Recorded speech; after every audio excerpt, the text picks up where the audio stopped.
So I know you have probably seen the gelatin trick all over the internet by now.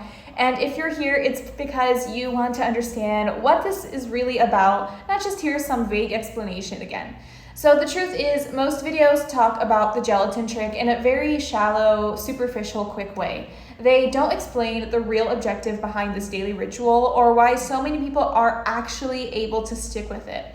This isn't about a recipe or something random that doesn't actually change anything. It's about a simple daily habit that fits into a routine many people follow when they're trying to keep their body lighter and more balanced over time.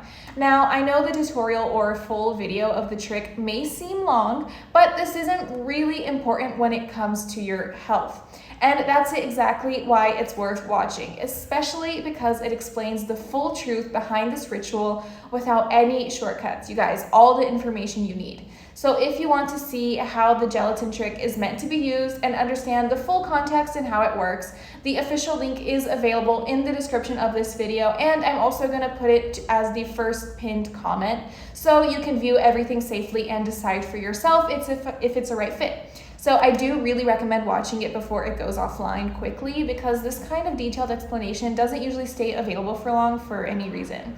So I wish you all the best, and I will see you later. Bye.